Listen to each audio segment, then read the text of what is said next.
la tribu des sensibles, j'espère que vous allez bien. Aujourd'hui, je vais vous parler d'un sujet dont on parle beaucoup, mais qui fait quand même grand débat, c'est l'empathie. Et dans cette vidéo, aujourd'hui, vous allez découvrir comment l'empathie peut être un véritable atout pour votre épanouissement personnel et professionnel. Bienvenue sur ma chaîne YouTube, je suis Christine et je suis coach pour les personnes hautement sensibles. Je vous accompagne à faire de votre sensibilité une force, à dévoiler votre potentiel, et pour les plus ambitieux et pour les plus courageux et qui veulent vraiment s'épanouir à 100% dans leur vie, à créer leur propre business. L'empathie, comme je viens de vous dire, ça fait débat entre ceux qui la valorisent, j'en fais partie, et ceux qui ne la valorisent pas du tout et qui aimeraient même plutôt s'en débarrasser. Pour moi, c'est une merveilleuse qualité qu'il faut, oui, apprendre, oui, comprendre, et comme ça, elle va pouvoir devenir vraiment une force et même surtout au niveau professionnel.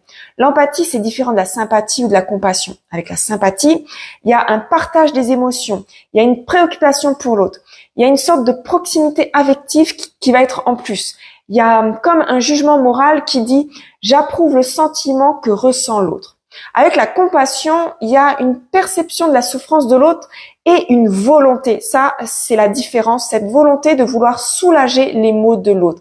Et qui dit « je comprends sa souffrance et j'entreprends de l'aider ». Alors que dans l'empathie, on n'approuve pas ce que ressent l'autre, on ressent juste, on ressent ce qu'il ressent. C'est se mettre à sa place de façon neutre, sans jugement, de percevoir et comprendre ce qui l'affecte de son point de vue à lui, que ce soit de la joie ou de la tristesse. Il n'y a pas de décision de notre part, c'est en nous.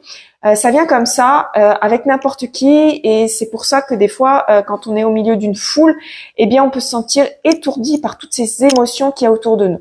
Alors, beaucoup de personnes hautement sensibles ont du mal avec leur empathie parce que il y a toutes ces émotions qui sont captées. Et souvent, ils ne savent pas que c'est de l'empathie, ils ne connaissent pas l'empathie, ils ne savent pas qu'ils ont cette capacité à capter les émotions des autres. Donc souvent, ils ne font pas les techniques de protection, de décharge émotionnelle, parce qu'ils ne les connaissent pas.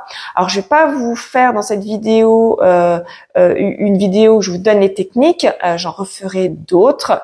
Mon but là, c'est plutôt de vous montrer dans cette vidéo ces atouts. En comprenant réellement les émotions de l'autre, en comprenant ses besoins, vous allez créer des liens qui vont être beaucoup plus profonds et beaucoup plus significatifs. Et ça va vraiment améliorer votre vie sociale, votre vie professionnelle et même votre vie amoureuse. Alors bien sûr, pour ça, il faut la comprendre et il faut l'explorer. Donc, son premier atout, c'est de créer une meilleure communication.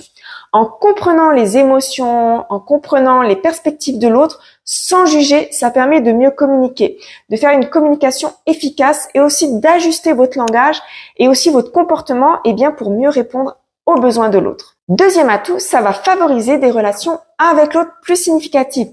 En étant empathique, vous allez créer des liens émotionnels qui vont être plus solides, qui vont renforcer donc vos amitiés, vos partenariats et même qui va favoriser les relations familiales.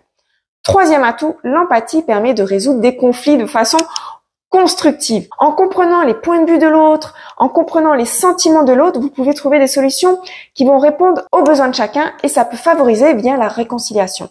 Et je suis certaine que vous pouvez vous retrouver là-dedans, par exemple, à vouloir rabibocher deux amis qui sont disputés. Quatrième atout, l'empathie, c'est de créer des leaders empathiques qui vont être à même de mieux inspirer, de mieux motiver les autres. En comprenant les préoccupations, en comprenant les aspirations de leur équipe, ces leaders vont pouvoir créer un environnement de travail positif, encourager la collaboration et aussi l'innovation. Alors, je vous referai d'autres vidéos sur l'empathie et le travail. Et vous savez quoi? Ça me donne l'idée de créer une suite de vidéos que je vais poster sur les semaines qui vont venir. Et le cinquième atout, en cultivant votre empathie, vous allez développer votre intelligence émotionnelle et cette capacité, en fait, à se mettre à la place des autres en fonction des émotions et de leurs besoins. Et ça peut même vous aider vous-même à comprendre vos propres émotions et vos propres besoins, ce qui va être essentiel pour un développement personnel équilibré. Et j'ai bien dit ce mot cultiver, en cultivant votre empathie, parce que ça veut dire de vouloir vraiment tirer positif, de comprendre son empathie et non juste de dire ah ouais, je suis empathique et c'est nul, ça me fatigue. Ok, oui, c'est vrai, mais que faites-vous pour découvrir comment aller au-delà de ça? Je vous dis ça parce que j'ai eu quelques personnes qui m'ont dit qu'elles ne supportaient plus leur empathie, mais peu importe que ce que je disais sur leur empathie pour les motiver, les encourager, elles me répondaient oui, mais c'est quand même nul, sans vraiment vouloir chercher à aller plus loin ou avancer. comme si en fait ces personnes, elles préféraient rester comme ça.